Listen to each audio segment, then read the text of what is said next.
ത്രിയേക ദൈവനാമത്തിന് മഹത്വമുണ്ടായിരിക്കട്ടെ. യേശുക്രിസ്തുവിൻ്റെ ഉയർത്തെഴുന്നേൽപ്പിൻ്റെ സമാധാനവും സന്തോഷവും ഹൃദയത്തിൽ ഏറ്റുവാങ്ങി ഉയർത്തെഴുന്നേൽപ്പിൻ്റെ പെരുന്നാൾ ആഘോഷിക്കുന്ന ശാലോം ടെലിവിഷൻ്റെ ലോകം മുഴുവനുള്ള എല്ലാ പ്രേക്ഷകർക്കും ദൈവിക സമാധാനവും സന്തോഷവും ആശംസിക്കുന്നു. പൗലോസ് അപ്പോസ്തലൻ യേശുക്രിസ്തുവിൻ്റെ ഉയർത്തെഴുന്നേൽപ്പിനെക്കുറിച്ച് നൽകുന്ന ഏറ്റവും ശക്തമായ പ്രബോധനത്തിൽ ഒന്ന്, ക്രിസ്തു ഉയർപ്പിക്കപ്പെട്ടിട്ടില്ലെങ്കിൽ ഞങ്ങളുടെ പ്രസംഗം വ്യർത്ഥമാണ്, നിങ്ങളുടെ വിശ്വാസവും വ്യർത്ഥം. അപ്പോൾ ക്രൈസ്തവ ജീവിതത്തിലെ വിശ്വാസം വളരെ പ്രത്യാശ നൽകുന്ന ഒരനുഭവമായി നിലനിൽക്കുന്നത് ക്രിസ്തുവിൻ്റെ ഉയർത്തെഴുന്നേൽപ്പ് മൂലമാണ്. 3 പ്രധാനപ്പെട്ട കാര്യങ്ങളാണ് യേശു ക്രിസ്തു ഉയർത്തെഴുന്നേറ്റത് വഴി മനുഷ്യന് സംലഭ്യമായിത്തീരുന്നത്. ഒന്നാമത്തെ കാര്യം, ഈ ഭൂമിയിലെ മനുഷ്യർ അവരുടെ വളരെ ചുരുങ്ങിയ ആയുസ്സിൽ നേരിട്ടുകൊണ്ടിരിക്കുന്ന ഒത്തിരിയേറെ ദുരിതങ്ങളും അസ്വസ്ഥതകളും ഭാരങ്ങളുമുണ്ട്. അവൻ്റെ ആത്മീയവും ശാരീരികവും മാനസികവും ആത്മീയവുമായ തലങ്ങളിൽ അവൻ നേരിടുന്ന ഒത്തിരി പ്രതിസന്ധികളുണ്ട്. അതിലേറ്റവും വലിയ പ്രതിസന്ധിയായി ഒരു മനുഷ്യൻ്റെ ജീവിതത്തിൽ നിലനിന്നിരുന്നത് അവൻ്റെ മരണമാണ്. മനുഷ്യൻ്റെ പെട്ടെന്നുള്ള മരണം, അപകടങ്ങൾ, മരണത്തിലേക്ക് നയിക്കുന്ന രോഗങ്ങൾ, ഒരു വ്യക്തിയാൽ മറ്റൊരു വ്യക്തി വധിക്കപ്പെടുന്ന അവസ്ഥ, ഇങ്ങനെ ഒരു വ്യക്തിയുടെ ജീവിതത്തിൽ മരണം ഏതെങ്കിലും വിധത്തിൽ കടന്നു വരുമ്പോൾ, ശരീരത്തിനുള്ള വേർപാട് കടന്നു വരുമ്പോൾ അതിനെക്കുറിച്ചുള്ള വലിയ ഭയവും അസ്വസ്ഥതയും അതുണ്ടാക്കുന്ന നിരാശയും മനുഷ്യൻ്റെ ജീവിതത്തിലെ വളരെ പ്രധാനപ്പെട്ട ഒരു കാര്യമായിരുന്നു.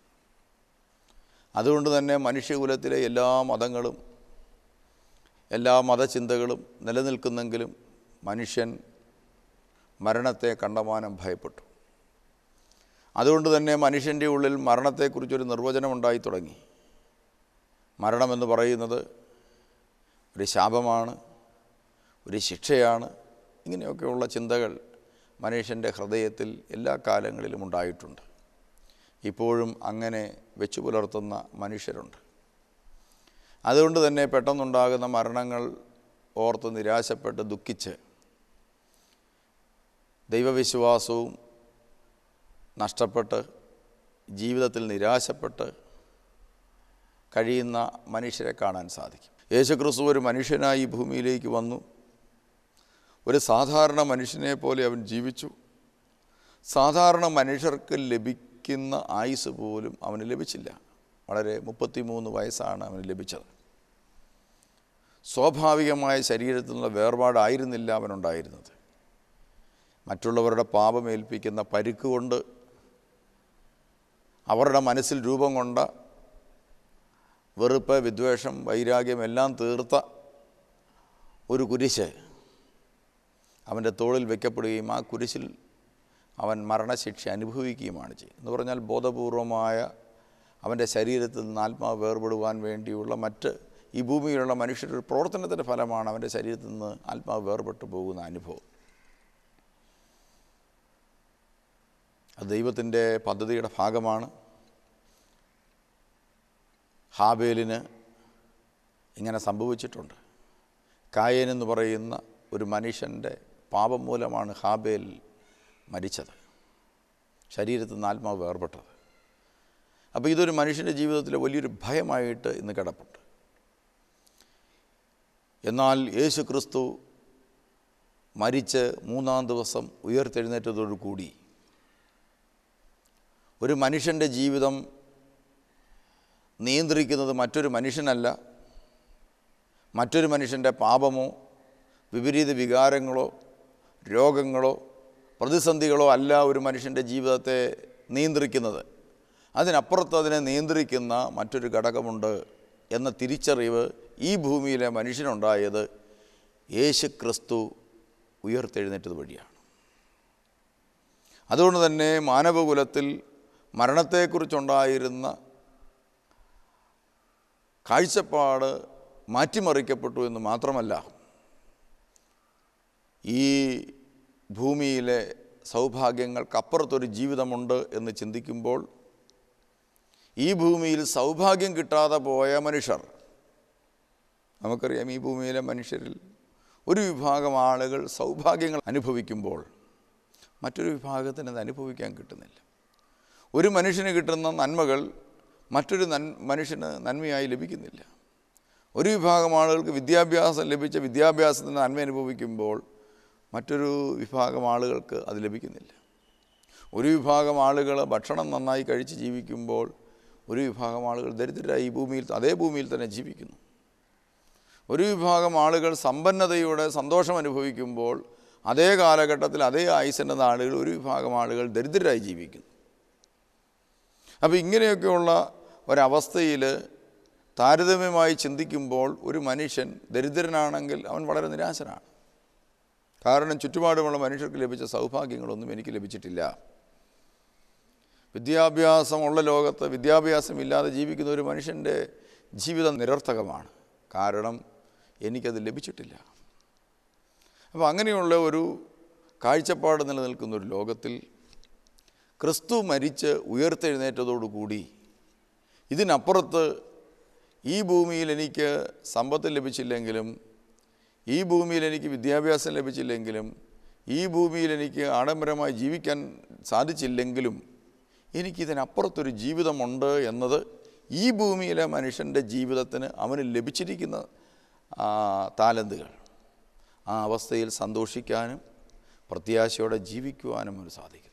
ചുരുക്കി പറഞ്ഞാൽ യേശുക്രിസ്തുവിൻ്റെ ഉയർത്തെഴുന്നേൽപ്പ് മൂലം മരണത്തിനപ്പുറത്ത് മാത്രമല്ല ഈ ഭൂമിയിൽ ജീവിക്കുന്നവനു കൂടി മാനസികവും ശാരീരികവും ആത്മീയവുമായ ഒരു സമാധാനം, സന്തോഷം, ഒരു സൗഖ്യം അവന് അനുഭവിക്കാൻ സാധിക്കുന്നു എന്നുള്ളതാണ് ഏറ്റവും വലിയ പ്രത്യേകത.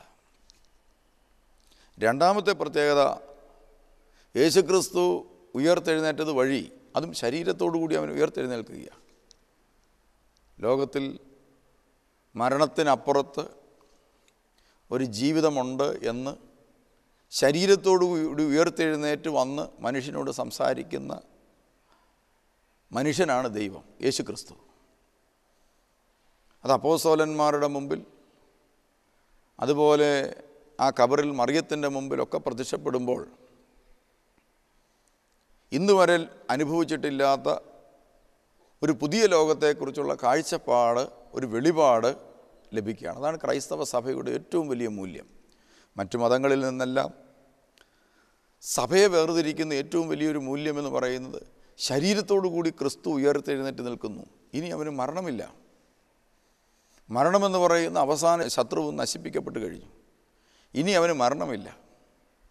ഇതാ മരണം ഗ്രസിക്കാൻ സാധ്യതയുള്ള അതേ ശരീരം തന്നെ മരണത്തെ കീഴടക്കിക്കൊണ്ട് ഇതാ ഒരു ആത്മീയ ശരീരമായിട്ട് നിൽക്കുകയാണ്. ആത്മാവിന് ഒന്നാം സ്ഥാനം കൊടുക്കുന്ന ഒരു ശരീരം. ഇതാ ആ ശരീരത്തിൽ ക്രിസ്തു ഉയർത്തെഴുന്നേറ്റ് തൻ്റെ ആണിപ്പാടുകൾ കാണിച്ചുകൊണ്ട് ശിഷ്യന്മാരുടെ മുമ്പിൽ നിൽക്കുന്നു. നിങ്ങൾക്ക് സമാധാനം. ഇത് നൽകുന്ന വലിയൊരു സമാധാനവും സന്തോഷവുമാണ് ക്രൈസ്തവ സഭയ്ക്ക് ലഭിച്ചിരിക്കുന്ന, ക്രൈസ്തവ സഭ വഴി ലോകത്തിന് ലഭിക്കുന്ന സമാധാനം. ഇതാ ഈ ജീവിതത്തിനപ്പുറത്ത് ഇതേ ശരീരവുമായി നിനക്കിനി മറ്റൊരു ജീവിതമുണ്ട്. പലപ്പോഴും ചില മനുഷ്യരെ സംബന്ധിച്ചിടത്തോളം, ഇന്നും ക്രൈസ്തവരായ മനുഷ്യരെ സംബന്ധിച്ചിടത്തോളം, വിശ്വാസികളെ സംബന്ധിച്ച് പോലും അവരെപ്പോഴും ചിന്തിച്ചു കൊണ്ടിരിക്കുന്ന ഒരു കാര്യം എന്തൊക്കെ പറഞ്ഞാലും മരിച്ചില്ലേ, കാര്യം എന്തൊക്കെ പറഞ്ഞാലും ഇനി ഉണ്ടോ, ഇനി കാണാൻ പറ്റുമോ, ഇനി തൊടാൻ പറ്റുമോ, ഇങ്ങനെയൊരു ചിന്ത ക്രൈസ്തവരായ ആളുകളെ പോലും മരണവുമായി ബന്ധപ്പെടുത്തി അവരുടെ മനസ്സിലിങ്ങനെ അസ്വസ്ഥയായിട്ട് കിടക്കുക. വിശ്വാസികളായിട്ടുള്ള അനേകം ആളുകളുണ്ടെങ്കിലും ഒരു മരണം ഒരു ഭവനത്തിലേക്ക് കടന്നു വന്നു കഴിയുമ്പോൾ, ശരീരത്തിൽ നിന്നുള്ളൊരു വേർപാട് കടന്നു വന്നു കഴിയുമ്പോൾ അതുണ്ടാക്കുന്ന മുറിപ്പാടുകളുമായി ബന്ധപ്പെട്ട് ഒത്തിരി ആ ഭാരം മനുഷ്യൻ്റെ ജീവിതത്തിലുണ്ട്. എന്നാൽ ഉയർത്തെഴുന്നേൽപ്പ് നമുക്ക് വെളിപ്പെടുത്തി തരുന്നത് യേശുക്രിസ്തുവിൻ്റെ ഉയർത്തെഴുന്നേൽപ്പ് വഴി അതേ ശരീരത്തോടു കൂടി ആത്മാവിൽ ഉയർത്തെഴുന്നേറ്റ് നിൽക്കുന്ന അവസ്ഥ. ശരീരത്തിനപ്പുറത്ത് ആത്മാവിൻ്റെ ഒരു ജീവിതം. തോമാസിലേക്ക് അത് വിശ്വസിക്കാൻ സാധിച്ചില്ല. കാരണം ഇന്ന് വരെ അങ്ങനെ ആരും ഉയർത്തെഴുന്നേറ്റ് നിന്നതായിട്ട് തോമാസ് ലീഹായ്ക്ക് മനസ്സിലായിട്ടില്ല. തോമാസ് ലീഹ പറഞ്ഞു, അവൻ്റെ ആ മുറിപ്പാടുകളിൽ, അവൻ്റെ വിരലുകളിൽ, അവൻ്റെ ആണിപ്പഴുതുകളിൽ തൊട്ട് നോക്കിയിട്ടല്ലാതെ എനിക്ക് അത് വിശ്വസിക്കാൻ സാധിക്കും. പ്രിയമുള്ളവർ, യേശു കരങ്ങൾ നീട്ടിക്കൊണ്ട് തോമാസ് ലീഹായെ നോക്കിക്കൊണ്ട്, നിൻ്റെ വിരലിവിടെ കൊണ്ടുവരിക, എൻ്റെ ആണിപ്പാഴുതുകൾ കൈയിട്ട് നോക്കുക, അവിശ്വാസിയാകാതെ വിശ്വാസിയായിരിക്കുക. വിശ്വാസത്തിൻ്റെ പുതിയ ഒരു ലോകം അപ്പോസ്തലന്മാർക്ക് മുമ്പിൽ വെളിപ്പെടുത്തുന്നത് നമുക്ക് കാണുവാൻ സാധിക്കും. ഇതുവഴി ഈ ഭൂമിയിലായിരിക്കുമ്പോൾ, നാം ഒരു ശരീരത്തിൽ ജീവിക്കുമ്പോൾ, ഈ ശരീരത്തിൻ്റെ അമൂല്യത കൂടി നമ്മൾ തിരിച്ചറിയണം. പല മനുഷ്യരും ശരീരത്തിന് വേണ്ടി ജീവിക്കാറുണ്ട്, ശരീരത്തിൻ്റെ സുഖങ്ങൾ തേടാറുണ്ട്, അത് ദൈവവചനത്തിന് അപ്പുറത്ത് തേടാറുണ്ട്. എന്ന് പറഞ്ഞാൽ സ്വന്തം ശരീരത്തെ പാപത്തിനും പാപകരമായ ജീവിതത്തിനും വിട്ടുകൊടുത്തുകൊണ്ട് ഈ ശരീരം മണ്ണിലലിഞ്ഞു പോകാനുള്ളതല്ലേ എന്ന് ചിന്തിക്കുന്ന മനുഷ്യരെ കാണാൻ സാധിക്കും. എന്നാൽ ഈ ശരീരം മണ്ണിലലിഞ്ഞ് തീരാനുള്ളതല്ല, മറിച്ച് ഇതൊരാത്മീയ ശരീരമായി രൂപാന്തരപ്പെടുവാനായിട്ടുള്ള ശരീരമാണെന്ന് യേശുക്രിസ്തുവിൻ്റെ ഉയർത്തെഴുന്നേൽപ്പ് വഴി കാണിച്ചു തരുന്നു. അനേകർക്ക് തൊട്ടുനോക്കി, അനേകർക്ക് സ്പർശിച്ച് ഇതാ അനുഗ്രഹം പ്രാപിക്കാനുള്ള ഒരു ശരീരമാണ് നിൻ്റെ ശരീരം. അതുകൊണ്ട് ഈ ഭൂമിയിൽ ജീവിച്ചിരിക്കുമ്പോൾ നിൻ്റെ ശരീരത്തെ ദൈവം എങ്ങനെ കാത്തു സൂക്ഷിക്കുവാൻ ആവശ്യപ്പെടുന്നുവോ അതുപോലെ വിശുദ്ധമായി കാത്തു സൂക്ഷിക്കണം. ഈ ഒരു പ്രത്യാശ മരണാനന്തര ഉയർപ്പിൻ്റെ ജീവിതം മനുഷ്യന് സന്ദേശമായി നൽകുന്നുണ്ട്. അതുകൊണ്ടല്ലേ പരിശുദ്ധ സഭയുടെ പാരമ്പര്യങ്ങളെടുത്ത് പരിശോധിച്ചു ഇത് വിശ്വസിച്ച പിതാക്കന്മാരുടെ ജീവിതം നമ്മളെടുത്ത് പരിശോധിച്ച് നോക്കുമ്പോൾ അവർ ശരീരത്തെ അതുകൊണ്ട് ഭൂമിയിൽ വിശുദ്ധമായി കാത്തു സൂക്ഷിച്ചു. നോമ്പ്, ഉപവാസം, പ്രാർത്ഥനകൾ എന്നിവ വഴി ശരീരത്തെ നിയന്ത്രിക്കുക, അതോടൊപ്പം ശരീരത്തിൽ ദൈവത്തെ മഹത്വപ്പെടുത്തിക്കൊണ്ട് പുണ്യങ്ങൾ ചെയ്യുക, ആ ശരീരം കൊണ്ട് ദൈവത്തെ മഹത്വപ്പെടുത്തി സ്തുതിച്ചും പ്രാർത്ഥിച്ചും ജീവിക്കുക, ആ ശരീരം കൊണ്ട് മറ്റുള്ളവർക്ക് ചെയ്തു കൊടുക്കാൻ പറ്റുന്ന നന്മകളൊക്കെ ചെയ്തു കൊടുക്കുക തുടങ്ങി പുണ്യങ്ങൾ പരിശീലിച്ച ആ ശരീരത്തിൽ ക്രിസ്തുവിൻ്റെ ഉയർത്തെഴുന്നേൽപ്പിൻ്റെ ശക്തി പ്രവർത്തിക്കുന്നത് കൊണ്ട് ശരീരത്തിൽ നിന്ന് ആത്മാവ് വേർപെട്ട ശേഷവും അവരുടെ ശരീരം ഭൂമിയിൽ സ്ഥിതി ചെയ്യുമ്പോൾ അവിടെ ഉയർത്തെഴുന്നേൽപ്പിൻ്റെ ശക്തി പ്രകടമാകുന്നു. അതുകൊണ്ടാണ് വിശുദ്ധന്മാരുടെ ഖബറുകളിൽ നിന്നും അവരുടെ ശരീരത്തിൽ നിന്നും അസ്ഥികളിൽ നിന്നുമൊക്കെ അനേകം രോഗശാന്തികൾ, അത്ഭുതങ്ങൾ, അടയാളങ്ങൾ സംഭവിക്കുന്നത്.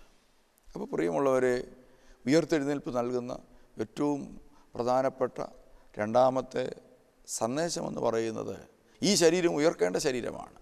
അതുകൊണ്ട് ഈ ഭൂമിയിലെ ഈ ശരീരം, നമുക്ക് ലഭിച്ചിരിക്കുന്ന ശരീരം വിശുദ്ധമായി കാത്തു സൂക്ഷിക്കുവാനായിട്ടുള്ള സന്ദേശം ദൈവം നമുക്ക് നൽകുകയാണ്. മൂന്നാമത് ഒരു കാര്യം ഉയർത്തെഴുന്നേൽപ്പ് മനുഷ്യൻ നൽകുന്നത്, ഇത് മരണത്തിന് അപ്പുറത്തുള്ള ഒരു ജീവിതം എന്ന് പറയുന്ന ആത്മാവിൻ്റെ ലോകമാണ്. അപ്പോൾ ആത്മാവിൻ്റെ ഒരു ലോകമുണ്ട്, ആത്മാവിൻ്റെ ഒരു ജീവിതമുണ്ട് എന്ന് ക്രിസ്തു വെളിപ്പെടുത്തുകയാണ്. യേശു ക്രിസ്തു ഉയർത്തെഴുന്നേറ്റു, ശിഷ്യന്മാർക്ക് പ്രത്യക്ഷപ്പെട്ടു. അനേകം പ്രാവശ്യം പ്രത്യക്ഷപ്പെട്ടിട്ടുണ്ട്. എന്നാൽ എടുത്തു പറയുന്ന ചില പ്രത്യക്ഷപ്പെടലുകൾ മാത്രമേ ബൈബിളിൽ രേഖപ്പെടുത്തിയിട്ടുള്ളൂ. 40 ദിവസം തുടർച്ചയായി പ്രത്യക്ഷപ്പെട്ടുകൊണ്ടേയിരുന്നു. അതിലെ ഒരു പ്രത്യക്ഷപ്പെടലാണ് മറിയത്തിന് മുമ്പിൽ ക്രിസ്തു പ്രത്യക്ഷപ്പെടുന്നത്. മറിയം കല്ലറയ്ക്ക് മുമ്പിൽ കരഞ്ഞുകൊണ്ട് നിൽക്കുകയാണ്. തൻ്റെ ജീവിതത്തെ ഏറെ സ്വാധീനിച്ചിട്ടുള്ള, തൻ്റെ ജീവിതം തന്നെ എന്ന് അവൾക്ക് പറയുവാൻ സാധിക്കുന്ന, തനിക്ക് ജീവിതം നൽകിയ ക്രിസ്തു ഇതാ മരിച്ചിരിക്കുന്നു. അവൻ്റെ ജീവൻ നഷ്ടപ്പെട്ടിരിക്കുന്നു. അതുകൊണ്ട് അവനെ തേടി കല്ലറയ്ക്ക് മുമ്പിൽ വന്ന് കരഞ്ഞുകൊണ്ട് നിൽക്കുന്ന മറിയത്തെയാണ് നമ്മൾ കാണുന്നത്. അവൾ നോക്കുമ്പോൾ കാണുന്ന തുറന്നു കിടക്കുന്ന കല്ലറ, അതിനുള്ളിൽ ക്രിസ്തുവിൻ്റെ ശരീരമൊട്ടില്ല താനും. അവൾക്കൊന്നും മനസ്സിലായില്ല. അപ്പോഴാണ് മറിയത്തെ ക്രിസ്തു വിളിക്കുന്നത്, മറിയം. അവളുടെ ഹൃദയത്തിൻ്റെ ഉള്ളിൽ യേശുവിനെ കണ്ടിട്ട് തോന്നുന്നു തോട്ടക്കാരനാണെന്നാണ്. കാരണം മരിച്ച ക്രിസ്തു, ഒരു മനുഷ്യനായ ക്രിസ്തുവുണ്ട്, തന്നെ സ്നേഹിച്ച ക്രിസ്തുവുണ്ട്, ക്രൂശിക്കപ്പെട്ട് മരിച്ച ക്രിസ്തുവുണ്ട്. പക്ഷേ അവളുടെ മനസ്സിൽ ഉയർത്തെഴുന്നേറ്റ് ശരീരത്തോടു കൂടി നിൽക്കുന്ന ഒരു ക്രിസ്തുവില്ല. പ്രിയമുള്ളവരെ, ഇതാ താൻ ക്രിസ്തുവാണെന്ന വെളിപാട് അവളുടെ ഹൃദയത്തിലേക്ക് വരുമ്പോൾ ഗുരു എന്ന് വിളിച്ചുകൊണ്ട് അവനെ സ്പർശിക്കുവാൻ ആഗ്രഹിക്കുന്ന, അവൻ്റെ അടുക്കിലേക്ക് ഓടിയെടുക്കുന്ന മറിയത്തെയാണ് കാണുന്നത്. അപ്പോൾ യേശു പറഞ്ഞു, ഇതാ ഞാൻ മരിച്ചവരിൽ നിന്ന് ഉയർത്തെഴുന്നേറ്റു എന്നുള്ളതല്ല, ഇനി ഞാൻ സ്വർഗത്തിലേക്ക് പോകാൻ പോവുകയാണ്, ഞാൻ സ്വർഗത്തിലേക്ക് പ്രവേശിക്കാൻ പോവുകയാണ്. ഇനിയും സാധ്യതയുണ്ട്, ഉയർത്തെഴുന്നേൽപ്പ് കൊണ്ട് അവസാനിക്കുന്നില്ല, ഇനിയും എൻ്റെ സാധ്യത നിലനിൽക്കുകയാണ്. ഞാനിതാ സ്വർഗത്തിലേക്ക് പോകാനായിട്ട്, സ്വർഗത്തിലേക്ക് പ്രവേശിക്കാൻ പോവുകയാണ്. അപ്പോൾ മറിയത്തിന് കിട്ടിയൊരു വെളിപാട്, ഉയർത്തെഴുന്നേൽപ്പിനും അപ്പുറത്ത് മറ്റൊരു ജീവിതമുണ്ട്. അവിടെയാണ് ക്രിസ്തുവിൻ്റെ രണ്ടാമത്തെ വരവും അതോടൊപ്പം ശവക്കല്ലറകളിൽ നിന്ന് മനുഷ്യൻ്റെ ശരീരങ്ങൾ ക്രിസ്തുവിൻ്റെ ശരീരം പോലെ തന്നെ ഉയർത്തെഴുന്നേൽക്കുന്ന അനുഭവവും, അതിനുശേഷം ക്രിസ്തുവിൽ നവമായ ഒരു പുതിയ ജീവിതവുമൊക്കെ ഈ ദൈവവചനത്തിൻ്റെ സാധ്യതകളിൽ വിശ്വസിച്ചുകൊണ്ടാണ്, ഈ വെളിപാടുകളിൽ വിശ്വസിച്ചുകൊണ്ടാണ് നമുക്ക് ഉൾക്കൊള്ളുവാൻ സാധിക്കുന്നത്. അതുകൊണ്ട് പ്രിയമുള്ളവരെ, ഒരു ഉയർത്തെഴുന്നേൽപ്പ് ആഘോഷിക്കുന്ന വ്യക്തി തിരിച്ചറിയേണ്ട ഏറ്റവും പ്രധാനപ്പെട്ട കാര്യം, ശരീരത്തിലൊരു ജീവിതമുണ്ട്, ശരീരത്തിനപ്പുറത്തൊരു ജീവിതം, അത് അനന്തമായി നീളുന്ന ഒരു ജീവിതമാണ്. ആ പ്രവർത്തനത്തിൻ്റെ ഭാഗമാണ് ഇന്ന് ഈ ഭൂമിയിൽ ജീവിക്കുന്ന മനുഷ്യർ. അവർ ഈ ഭൂമിയിൽ പുണ്യങ്ങൾ ചെയ്ത് ജീവിക്കണം, പുണ്യങ്ങൾ ചെയ്യാൻ മറ്റുള്ളവരെ പരിശീലിപ്പിക്കണം. മരണത്തിന് ശേഷം അവർ ഉയർത്തെഴുന്നേൽക്കുന്നത് പ്രതീക്ഷിച്ചിരിക്കണം. ഇവിടെയാണ് അപ്പോസ്തോലിക സഭകൾ, പ്രത്യേകിച്ച് സുറിയാനി സഭയൊക്കെ കാത്തു സൂക്ഷിക്കുന്ന ചില കത്തോലിക്ക സഭ, അതുപോലെ ഓർത്തഡോക്സ് സഭകളൊക്കെ കാത്തു സൂക്ഷിക്കുന്ന മരണമടഞ്ഞ വ്യക്തികൾക്ക് വേണ്ടി കൂടിയുള്ള പ്രാർത്ഥന. ഇനിയും അവർക്ക് ഒരു ജീവിതം കൂടിയുണ്ട് ശരീരത്തിൽ തന്നെ. അതുകൊണ്ട് അതിനുവേണ്ടിയുള്ളൊരു കാത്തിരിപ്പും പ്രത്യാശയും അത് വലിയൊരു സംഭവമാണ്. അത് ആ പ്രത്യാശ എത്രയോ നിരാശപ്പെടുത്തുന്ന മനുഷ്യനെ, വേർപെട്ട ജീവിത പങ്കാളി ഓർത്ത് നിരാശപ്പെടുന്ന ഭാര്യയ്ക്ക്, അപ്പൻ നഷ്ടപ്പെട്ട മക്കൾക്ക്, മക്കൾ നഷ്ടപ്പെട്ട അപ്പനും അമ്മയ്ക്കും, ഇതാ ഇവൻ ഇതേ ശരീരത്തോടു കൂടി ഉയർത്തെഴുന്നേറ്റ് ഞാൻ കാണുമെന്ന പ്രത്യാശ മനസ്സിലുണ്ടെങ്കിൽ, ഞാനെന്തിന് ഈ ഭൂമിയിൽ ഇങ്ങനെ ജീവിച്ചു, എൻ്റെ മക്കളെ എന്തിനു വളർത്തി, ഇനി അഥവാ ഇനി എന്തിനു ജീവിക്കണം, ജീവിച്ചാൽ ഇതല്ലേ സംഭവിക്കാൻ പോകുന്നത് എന്നൊക്കെയുള്ള നിരാശപ്പെടുത്തുന്ന പൈശാചികമായ ചിന്തയിൽ നിന്ന് മനുഷ്യനെ അതിജീവനത്തിന് സാധ്യതയുള്ളവനാക്കി തീർക്കുന്നത് ഈ ചിന്തയാണ്. പിന്നീട് നമ്മൾ കാണുന്നത്, ഉയർത്തെഴുന്നേറ്റ കർത്താവ് ശിഷ്യന്മാർക്ക് പ്രത്യക്ഷപ്പെട്ടു. അവർ കതകടച്ചിരിക്കുകയാണ്, ഭയത്തിലാണ്. കതകടച്ചിരിക്കുന്നതിന് മുറിയിലേക്ക് ഇതാ ഭിത്തിയിലൂടെ അപ്പുറത്ത് കിടക്കുന്ന യേശു. വലിയൊരു സംഭവം തന്നെയാണിത്. കാരണം ശരീരത്തിനല്ല അവിടെ പ്രാധാന്യം, ആത്മാവിനാണ്. അപ്പോൾ ആത്മാവിലെ നവമായ പുതിയ ജീവിതം മനുഷ്യൻ്റെ ശരീരത്തിൻ്റെ പരിമിതികളെ ഇല്ലാതാക്കുന്നു എന്ന സത്യം നമ്മൾ തിരിച്ചറിയുമ്പോൾ, ഇന്ന് ശരീരത്തിൻ്റെ പ്രവണതകളും അതിൻ്റെ പരിമിതിയും മൂലം ഭാരപ്പെടുന്ന ഒത്തിരി മനുഷ്യരുണ്ട്. ശരീരം അവരെ ഭാരപ്പെടുത്തിക്കൊണ്ടിരിക്കുന്നു. ശിഷ്യന്മാർ യേശു ഗത്സമന തോട്ടത്തിൽ പ്രാർത്ഥിക്കുമ്പോൾ ഉറങ്ങിക്കൊണ്ടിരിക്കുന്നു. യേശു അവരോട് പറഞ്ഞു, ആത്മാവ് സന്നദ്ധമാണ്, പക്ഷേ നിങ്ങളുടെ ശരീരം വളരെ ബലഹീനമാണ്. ഈ ബലഹീനമായ ശരീരം ബലഹീനമായിരിക്കുകയില്ല. ഇതാ പരിശുദ്ധാത്മാവിൻ്റെ ശക്തി കൊണ്ട് പുതിയൊരു സാധ്യതയിലേക്ക് വരും. ആ ശരീരത്തിൻ്റെ ബലഹീനത എടുത്തു മാറ്റപ്പെടും. ഒരു ശരീരമുള്ള വ്യക്തിക്ക് ഒത്തിരി പരിമിതിയുണ്ട്. ഒരു സ്ഥലത്ത് നിന്ന് അവന് ചെയ്യാൻ പറ്റുന്ന സാധ്യതകൾ കുറവാണ്. അവൻ്റെ ശരീരം എത്തിപ്പെടേണ്ട പല മേഖലകൾ, ഇതൊന്നും പറ്റാതെ അവൻ പരിമിതി അവനെ അസ്വസ്ഥപ്പെടുത്തുന്നുണ്ട്. ആ പരിമിതിക്ക് അപ്പുറത്തുള്ള ഒരു പ്രവർത്തന സ്വാതന്ത്ര്യം ഇതാ യേശു നമുക്ക് വാഗ്ദാനം ചെയ്യുകയാണ് ഈ ശരീരം കൊണ്ട്. അതോടുകൂടി തന്നെ ശരീരത്തെക്കുറിച്ചുള്ള ഭാരം മനുഷ്യനെ ഉയർത്തെഴുന്നേൽപ്പിൻ്റെ ശക്തി മൂലം ഇതാ ഇല്ലാതാക്കപ്പെടുകയാണ്.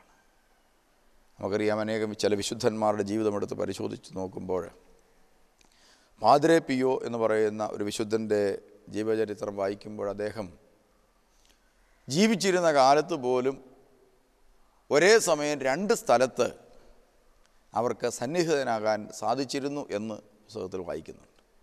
ഒരേ സമയം 2 സ്ഥലത്ത് ആ വ്യക്തികൾ എത്തിപ്പെട്ടിരുന്നതായി കാണാൻ സാധിക്കും. ലെബനോൻ എന്ന രാജ്യത്തിൻ്റെ വിശുദ്ധനാണ് ഷർബിൽ എന്ന് പറയുന്ന വിശുദ്ധൻ. മരണശേഷം ഏറെ നാളുകൾ കഴിഞ്ഞ് ഒരു ദിവസം ഒരു കുട്ടി ജനിച്ചത് ശരീരത്തിൽ ഒത്തിരി വൈകല്യങ്ങളോടുകൂടിയാണ്. ആ കുട്ടിക്ക് പല ഇൻറ്റേർണൽ ഓർഗൻസും ഇല്ലായിരുന്നു എന്നാണ് പറയുന്നത്. അപ്പോൾ ആ കുട്ടിയുമായിട്ട് മരിക്കുമെന്ന് ഉറപ്പായപ്പോൾ ആ കുട്ടിയുമായിട്ട് ഈ ഷർബിൽ കബറടക്കിയിരിക്കുന്ന പള്ളിയിൽ വന്ന് ഈ കുഞ്ഞിന് വേണ്ടി പ്രാർത്ഥിച്ചു. എന്ന് മാത്രമല്ല, അവിടെ വെച്ച് അവിടുത്തെ വൈദികനെ കണ്ട് ആ കുഞ്ഞിനെ മാമോദിസ കൊടുക്കുവാനായിട്ട് ഈ മാതാപിതാക്കന്മാർ തയ്യാറായി. അവരവിടെ വന്ന് അച്ഛനെ കണ്ടു, അച്ഛനെ വിളിച്ചു. ഒരച്ഛൻ ഇറങ്ങി വന്നു, ഈ കുഞ്ഞിന് മാമോദിസ കൊടുക്കണമെന്ന് പറഞ്ഞ് മാമോദിസ മുങ്ങി കൊടുത്തു. അതിനുശേഷം പിന്നീട് ഹോസ്പിറ്റലിൽ ചെന്നപ്പോൾ ഈ കുട്ടിക്ക് ദൈവം പ്രത്യേകമായ രോഗസൗഖ്യം നൽകി. ഇൻറ്റേർണൽ ഓർഗൻസ് പലതും ഇല്ലാതിരുന്ന കുട്ടി പിന്നീടുള്ള പരിശോധനയിൽ പരിപൂർണ സൗഖ്യം പ്രാപിച്ചതായി അവർക്ക് മനസ്സിലായി. അവർ ആ കുട്ടിയുമായി തിരിച്ച് അതേ ദേവാലയത്തിൽ വന്നു. അതേ ദേവാലയത്തിൽ വന്നപ്പോൾ അവിടുത്തെ അച്ഛനെ കണ്ടു പറഞ്ഞു, ഇങ്ങനെ ഈ കുട്ടിക്ക് മാമോദീസ നൽകിയിരുന്നു, ഈ കുട്ടിക്ക് രോഗമുണ്ടായിരുന്നു, മാറി എന്ന് പറഞ്ഞപ്പോൾ അച്ഛൻ പറഞ്ഞു, ഞാനാണ് ഇവിടുത്തെ വൈദികൻ, ഞാൻ നിങ്ങൾ ഈ പറയുന്ന ദിവസം ഞാനിവിടെ ഇല്ലായിരുന്നു, ഞാനിങ്ങനൊരു ശുശ്രൂഷ ചെയ്തിട്ടില്ല. അപ്പോൾ അവർ പറഞ്ഞു, അത് ബുക്കിൽ രേഖപ്പെടുത്തിയിട്ടുണ്ട്. പ്രിയമുള്ളവരെ, ബുക്കെടുത്ത് പരിശോധിക്കുമ്പോൾ വർഷങ്ങൾക്ക് മുമ്പ് ശരീരത്തിൽ നിന്ന് വേർപെട്ട ഷർബിൽ എന്ന് പറയുന്ന വിശുദ്ധൻ്റെ കയ്യൊപ്പാണ് ആ ബുക്കിലുണ്ടായിരുന്നത്. ഇപ്പോൾ ശരീരത്തിൻ്റെ പരിമിതിക്കപ്പുറത്ത് ഇത് മനുഷ്യന് പ്രവർത്തിക്കാൻ സാധിക്കുന്നു. ഇത് ഒരു സംഭവമല്ല. അനേകം വിശുദ്ധന്മാരെ സംബന്ധിച്ചിടത്തോളം ഇത്തരം സംഭവങ്ങൾ ഈ കാലഘട്ടത്തിലും ആവർത്തിക്കപ്പെട്ടുകൊണ്ടിരിക്കുന്നു. ചില രോഗികളുടെ സൗഖ്യം, പരിശുദ്ധ അമ്മ പല സ്ഥലങ്ങളിൽ പ്രത്യക്ഷപ്പെടുന്നു. എന്തിനേറെ, ഇതാ ഒരേ സമയത്ത് എത്രയോ ദേവാലയങ്ങളാണ് ഒരേ മധ്യസ്ഥൻ്റെ മധ്യസ്ഥതയിലുള്ളത്. പരിശുദ്ധ അമ്മയുടെ മധ്യസ്ഥതയിൽ ലോകത്തിൽ അനേകം ദേവാലയങ്ങളുണ്ട്. ഒരേ സമയം അവിടെയെല്ലാം മധ്യസ്ഥ പ്രാർത്ഥന നടത്തുമ്പോഴും പ്രത്യക്ഷവും അപ്രത്യക്ഷവുമായ സാന്നിധ്യം അറിയിച്ചുകൊണ്ട് മാതാവിന് ഇവിടെയെല്ലാം പ്രത്യക്ഷപ്പെടാൻ പറ്റുന്നു, ഇവിടെയെല്ലാം പ്രാർത്ഥന സ്വീകരിക്കാൻ പറ്റുന്നു. വിശുദ്ധന്മാരുടെയൊക്കെ അവസ്ഥകൾ ഇതാണ്. അവിടെയെല്ലാം അവർക്ക് പ്രവർത്തിക്കാൻ പറ്റുന്നു. ഒരേ വിശുദ്ധൻ്റെ തിരുശേഷിപ്പുകൾ പല സ്ഥലത്തിരിക്കുമ്പോൾ പല സ്ഥലത്തും ഒരേപോലെ അവർക്ക് പ്രവർത്തിക്കാൻ പറ്റുന്നു. ശരീരത്തിൻ്റെ വലിയൊരു പരിമിതിക്കപ്പുറത്തുള്ള ഒരു പ്രവർത്തനം ഇത് ക്രിസ്തു വെളിപ്പെടുത്തുകയാണ്. ഇതുകൊണ്ടുണ്ടായിട്ടുള്ള ഏറ്റവും വലിയ ഒരു ബോധ്യം ഇതാ, എൻ്റെ ശരീരം ഇങ്ങനെ തീരാനുള്ളതല്ല, മദ്യം ഉപയോഗിച്ച് നശിപ്പിക്കാനുള്ളതല്ല, മയക്കുമരുന്ന് ഉപയോഗിച്ച് നശിപ്പിക്കാനുള്ളതല്ല, വെറും താൽക്കാലിക ശരീരസുഖങ്ങളിൽ പെട്ട് നശിക്കാനുള്ളതല്ല. ഈ ശരീരം ഉപയോഗിക്കപ്പെടാനുള്ളതാണ്. ഈ ശരീരം മരണശേഷം ഇതാ അനേകർക്ക് വേണ്ടി ഉപയോഗിക്കപ്പെടാനുള്ള ശരീരമാണ്. ഇവിടെയാണ് വിശുദ്ധ ബലി അർപ്പിച്ച ക്രിസ്തുവിൻ്റെ വാക്കുകളുടെ ആഴം തിരിച്ചറിയേണ്ടത്. ഇതാ നിങ്ങൾക്ക് വേണ്ടി അനേകർക്ക് വേണ്ടി മുറിക്കപ്പെടുന്ന എൻ്റെ ശരീരം. അപ്പോൾ ഒരു ക്രിസ്ത്യാനിയുടെ മനസ്സിൽ ആഴപ്പെടേണ്ടത് ഉയർത്തെഴുന്നേൽപ്പിലൂടെ ഇതാ എനിക്ക് വേണ്ടി മാത്രമല്ല നിങ്ങൾക്ക് വേണ്ടിയും എന്ന് പറഞ്ഞാൽ ഈ കാലഘട്ടത്തിൽ ജീവിച്ചിരിക്കുന്ന മറ്റുള്ളവർക്ക് വേണ്ടിയും അവരുടെ അനന്തര തലമുറയ്ക്ക് വേണ്ടി കൂടിയുള്ളതാണ് എൻ്റെ ശരീരം എന്ന തിരിച്ചറിവ് ഒരു വ്യക്തിയിലേക്ക് ഉണ്ടാകുന്നതോടുകൂടി ശരീരത്തിൻ്റെ വിശുദ്ധി കാത്തു സൂക്ഷിക്കാൻ സാധിക്കും.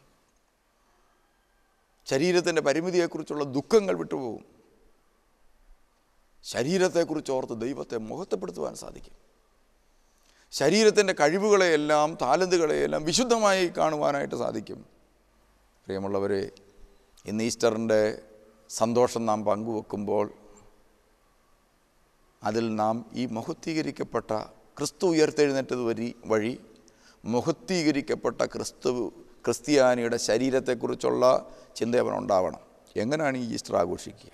മദ്യപിച്ചാണ്? ശരീരത്തെ തന്നെ തകർക്കുന്ന രീതിയിലുള്ള ഭക്ഷണ സാധനങ്ങൾ ഉപയോഗിച്ചുകൊണ്ടാണ്?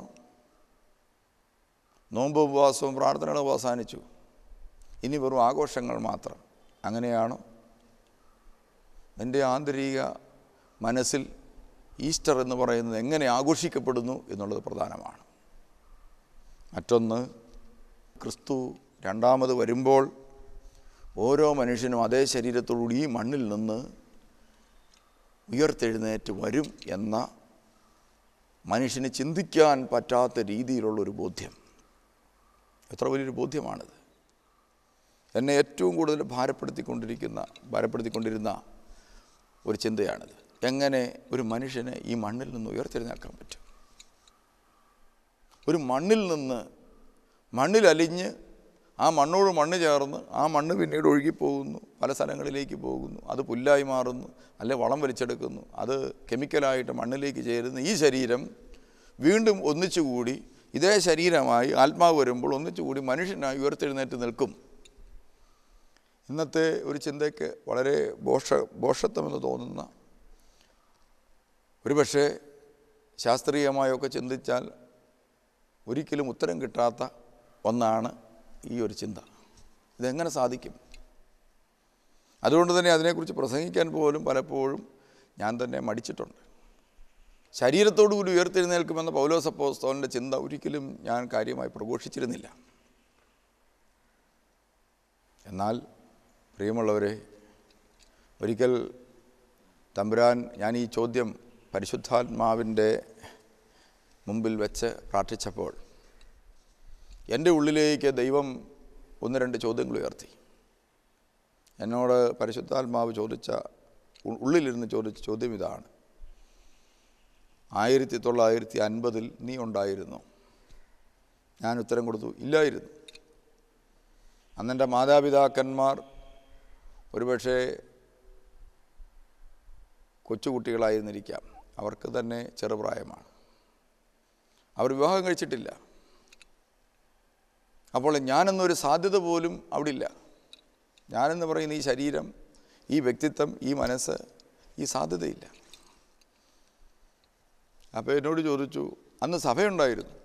അപ്പോൾ ഞാൻ പറഞ്ഞു, സഭയുണ്ടായിരുന്നു. അന്ന് സഭയിൽ വൈദികരും മേൽപ്പട്ടക്കാരും ഉണ്ടായിരുന്നു? ഞാൻ പറഞ്ഞു, ഉണ്ടായിരുന്നു.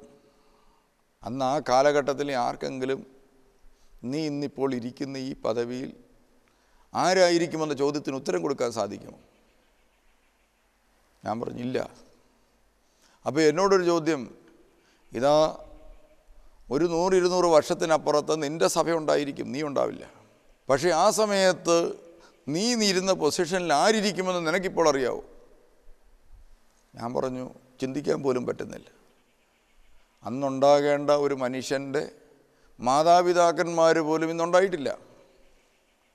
അപ്പോൾ ദൈവം എന്നോടൊരു ചോദ്യം ചോദിച്ചു.